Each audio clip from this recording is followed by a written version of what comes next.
Job production. आप जब भी या तो कोई सर्विस प्रोवाइड करते हैं या गुड्स बनाते हैं, तो या तो वो एक बंदे के हिसाब से बनाते हैं या बहुत सारे लोगों को देख के बनाते हैं। अब जैसे ये टीचिंग ही समझ लें। अगर मैं 1-on-1 ट्यूशन पढ़ाता हूं, प्राइवेट ट्यूशन पढ़ाता हूं, उस बच्चे के हिसाब से, सिलेबस के हिसाब से मैं उसको पढ़ा रहा हूं 1-to-1, इसे कहते हैं जॉब प्रोडक्शन। और जो बैचेस में टीचिंग होती है, जब बच्चा कहता है कि सर अपने एएस बिजनेस का बैच बता दें जहां पर आप सारे एएस बिजनेस को मिला के एक साथ पढ़ा रहे हैं, इसे हम कहते हैं batch production. But batch production अभी हमारा टॉपिक नहीं है। तो सबसे पहले हम बात करते हैं जॉब प्रोडक्शन की, जहां पे हम प्रोडक्ट बनाते हैं एज पर कस्टमर रिक्वायरमेंट।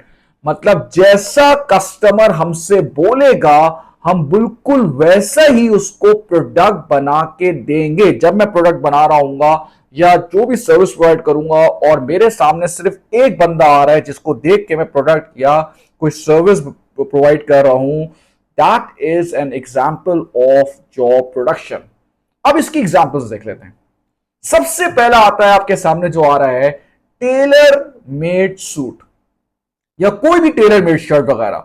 मतलब अगर मैं शलवार कमीज के लिए जा रहा हूं तो मैंने कहा मुझे राउंड नेक चाहिए या मुझे कॉलर नेक चाहिए, यहां पे मुझे क्या नाम है जिसे कहते हैं पॉकेट चाहिए, यहां पे कोई फ्लावर लगा देना, यहां पे ये कर देना। अब वो बिल्कुल मेरे हिसाब से और मेरी बॉडी के हिसाब से मेजरमेंट लेके जो शर्ट बना रहा होगा, that is an example of job production. अब इसकी और एग्जाम्पल देखें, ये देखें आपके सामने। अब ये देखो एक बर्थडे केक आ गया, यहां पे वो क्या कह रहा है कि उसने एक तस्वीर दिखा रहा है कि यार ये मेरी बहन के लिए ऐसा केक बना दो। अब इस तरह का जो स्पेशल ओकेजन केक होते हैं, जैसे कि आपने अपनी वाइफ के बारे में या आपने जो है फॉर एग्जाम्पल अपनी गर्लफ्रेंड के बारे में, नहीं गर्लफ्रेंड नहीं यार, गर्लफ्रेंड से बाहर आओ यार, गर्लफ्रेंड से बाहर आओ। गर्लफ्रेंड का दिमाग में होगा तो मेरा मुंह कैसा अच्छा लगेगा, गर्लफ्रेंड छोड़ दे, गलत हो गया। याद तो आती होगी वैसे। जाने वो कैसे लोग थे जिनके प्यार। चले भाई वापस आए। तो उसके हिसाब से जो आप प्रोडक्ट बनाते हो, that is an example of job production. अब एक और चीज देखो यहां पे, जैसे कि वेबसाइट बनाते ना लोग, वेबसाइट। जैसे आप मेरे पास आए, आपने कोई वेबसाइट बनाई, आपने कहा फॉर एग्जाम्पल मुझे उबर करीम जैसी वेबसाइट बनानी है, मैं आपके लिए उबर करीम जैसी वेबसाइट बना रहा हूं। एक बंदा आता है कहता है कि यार मुझे जो है कुछ buying and selling, perfume buying and selling की वेबसाइट बनानी है। एक ने कहा मुझे सोशल मीडिया टाइप की जो है वो वेबसाइट बनानी है। अब जो प्रोग्रामर होगा वो हर किसी के लिए अलग अलग वेबसाइट बना रहा होगा। Again an example of job production.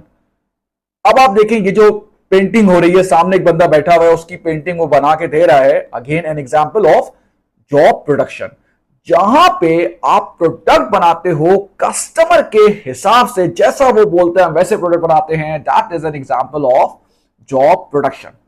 अब जॉब प्रोडक्शन का फायदा क्या होता है, तो सबसे पहले हम इसके फायदे की बात करते हैं। क्या लिखा हुआ है बेटा, product is made as per according to the customer specific requirement. तो इसका फायदा क्या है कि आप कस्टमर के हिसाब से प्रोडक्ट बना रहे हो। अब एप्लीकेशन कैसे आ गई बेटा, पेपर 1 में कोई केस स्टडी नहीं होती। इसका हरगिज ये मतलब नहीं है कि एप्लीकेशन नहीं है, एप्लीकेशन के उतने ही मार्क्स हैं। आपको एक सिनेरियो क्रिएट करके उसमें नॉलेज को जो ऊपर आपने दी है उसको अप्लाई करना पड़ेगा। जैसे आपने यहां पे देखिए कह रहा है tailor made shirt, for example a tailor made shirt, this is how you do the application. अब अगर आगे जो तुम बात करोगे उसका ताल्लुक टेलर मेड से होगा। Tailor made shirt is design based on the customer exact body measurement. ये देखो टेलर मेड शर्ट और बॉडी मेजरमेंट का आपस में ताल्लुक है। जी है, फर्नीचर की भी एग्जांपल हम इस तरह से देख सकते हैं कि आप फर्नीचर बना रहे हो कस्टमर की रिक्वायरमेंट के मुताबिक, उसमें कैसा कलर होना चाहिए, कौन सा डिजाइन होना चाहिए, ये एप्लीकेशन कहलाती है। अब आप आ जाए नॉलेज से फिर लिंक करें। जब आप कस्टमर के हिसाब से प्रोडक्ट बनाओगे तो उसका एनालिसिस क्या होगा, it result in highly satisfied customer. Customer खुश होगा, और जब कस्टमर खुश होगा तो डेवलप क्या होगा, कस्टमर खुश होगा, मार्केट में रेपुटेशन अच्छी होगी, कस्टमर खुश होगा, दूसरों को रेकमेंड करेगा, कस्टमर खुश होगा, आपके पास बार बार आएगा, कस्टमर लॉयल्टी बढ़ेगी, और that is very important for long term sales. तो नॉलेज क्या हुई कि प्रोडक्ट मिलता है as per customer requirement. Analysis क्या हुई, कस्टमर खुश होगा, सेटिस्फाइड होगा, कस्टमर सेटिस्फाइड होगा तो लॉयल्टी क्रिएट होगी, and loyalty is very important for long term success of the business. अब इसका सेकेंड पॉइंट देखें। देखो, as a human being we like change. एक ही तरह का काम कर करके जो है ना हमें बोरियत हो जाती है, ऐसा है ना, ये दिस इज ह्यूमन नेचर। अब इन्होंने कहा कि जॉब प्रोडक्शन में क्योंकि हर बंदे का जो टास्क है, जो वो काम कर रहा है, जैसे वेबसाइट की मैंने आपसे बात की है, उसके काम में एक वैरायटी आती है, वैरायटी ऑफ टास्क होता है, क्योंकि हर कस्टमर का रिक्वायरमेंट्स जो हैं वो अलग हो सकती हैं। और जब मेरे काम में मोनोटनस नहीं है, वैरायटी है, तो इसका एनालिसिस क्या होगा, मुझे काम करने में मजा आएगा। जब काम करने में मजा आएगा तो जॉब छोड़ के जाने के चांसेस क्या हो जाएंगे बेटा, कम हो जाएंगे। और जब जॉब छोड़ के जाने के चांसेस कम हो जाएंगे तो लेबर टर्नओवर क्या हो जाएगा, कम हो जाएगा। लेबर टर्नओवर कम हो जाएगा तो रिक्रूटमेंट कॉस्ट क्या हो जाएगी, कम हो जाएगी। और रिक्रूटमेंट कॉस्ट कम हो जाएगी तो आपका प्रॉफिट क्या हो जाएगा, बढ़ जाएगा। तो नॉलेज क्या हुई, वैरायटी ऑफ टास्क। एनालिसिस क्या होगी, काम में मजा आएगा, जॉब सेटिस्फेक्शन। और फिर काम less likely to leave the job. Develop क्या होगा, लेस लेबर टर्नओवर, और से रिक्रूटमेंट कॉस्ट भी कम होगी और आपका प्रॉफिट बढ़ जाएगा। अब बात करते हैं डिसएडवांटेज के। डिसएडवांटेज, ठीक है ना। पहला क्या लिखा हुआ है, प्रोडक्शन में टेक लॉन्गर। देखो, बिकॉज बहुत इंपॉर्टेंट है यहां पे, क्यों लॉन्गर लेगी, क्योंकि हर प्रोडक्ट कस्टमर के हिसाब से बन रहा है, बल्क में नहीं बन रहा। एक साथ 500 लोगों की वेबसाइट नहीं बना रहे एक साथ, एक बारी में एक बंदे उसी पे काम कर रहा है। तो उसने कहा जब आप कस्टमाइज प्रोडक्ट बनाते हैं, मैं कस्टमाइज फर्नीचर बनाता हूं, आप जो मुझे मेजरमेंट देते हो, जो डिजाइन देते हो, मैं उसके हिसाब से फर्नीचर बनाता हूं, तो उसमें ज्यादा टाइम लगता है।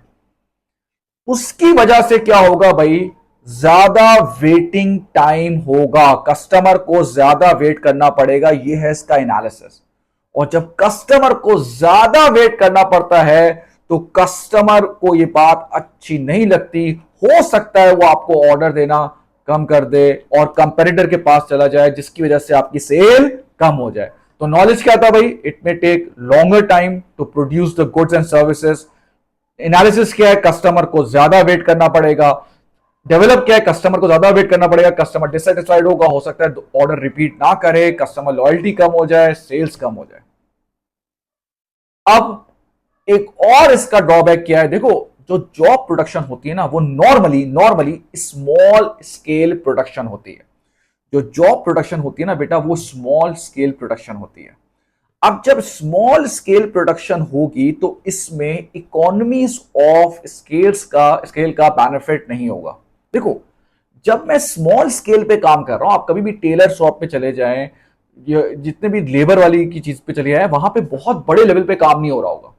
तो जॉब प्रोडक्शन तो है ही स्मॉल स्केल का काम ना, नॉर्मली, हाँ, हमेशा नहीं। तो वो यहां पे क्या कह रहा है कि जब स्मॉल स्केल पे काम होगा तो जाहिर सी बात है बाइंग भी आप स्मॉल स्केल पे करेंगे, और जब आप बाइंग स्मॉल स्केल पे करेंगे तो आपको ज्यादा डिस्काउंट नहीं मिलेगा, आपको इकोनॉमी ऑफ स्केल का बेनिफिट नहीं मिलेगा। ये हो गई नॉलेज। एनालिसिस क्या कहेंगे भाई, इसकी वजह से आपकी एवरेज कॉस्ट क्या हो जाएगी, बढ़ जाएगी।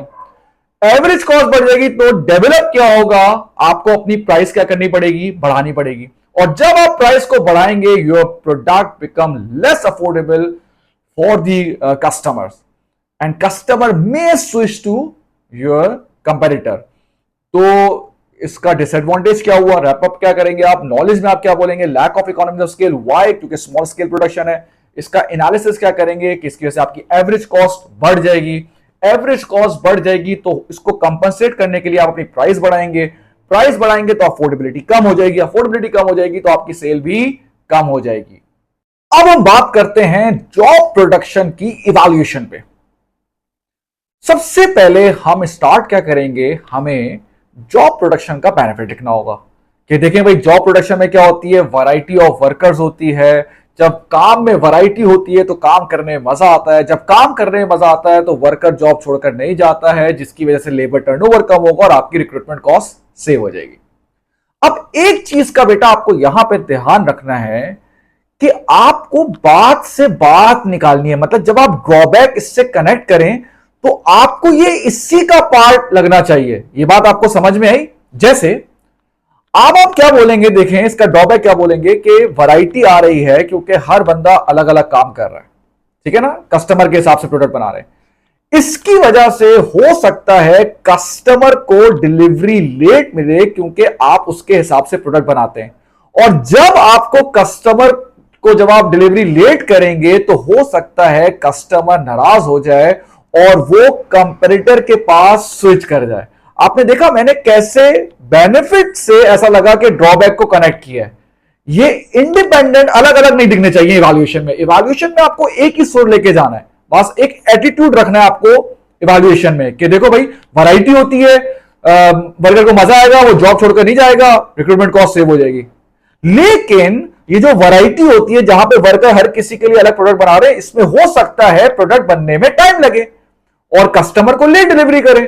तो जब कस्टमर को लेट डिलीवरी होगी तो कस्टमर को हो सकता है बात पसंद ना आए और कस्टमर आपको छोड़ के चला जाए। अब इसके बाद बेटा सबसे इंपॉर्टेंट चीज है इवैल्यूएटिव कमेंट्स। मतलब इस चीज को जज करो कौन सा ज्यादा नुकसानदेह है और कौन सा कम है। यहां पे आपकी इवैल्यूएशन स्किल्स आएंगे। तो यहां पे वो क्या कह रहा है कि भाई आपने वैरायटी की वजह से क्या किया था, रिक्रूटमेंट कॉस्ट आपकी सेव हो गई थी। अगर रिक्रूटमेंट कॉस्ट 10 लाख की लेट जस्ट से सेव हुई है और जो कस्टमर तुम्हें छोड़ के गया है वो 12 लाख का छोड़ के गया है, तो रिक्रूटमेंट कॉस्ट सेव करने से तुम्हें ज्यादा फायदा नहीं होगा। ये है इवैल्यूएटिव कमेंट्स। बात समझ में आई कि क्या कहा आपने? देखो इसको सुन ले कि वैरायटी होती है, ठीक है भाई, तो जॉब छोड़ के नहीं जाएगा, रिक्रूटमेंट कॉस्ट सेव हो जाएगी। इसका नुकसान क्या है कि कस्टमर को लेट डिलीवर करोगे तो कस्टमर छोड़ के जा सकता है।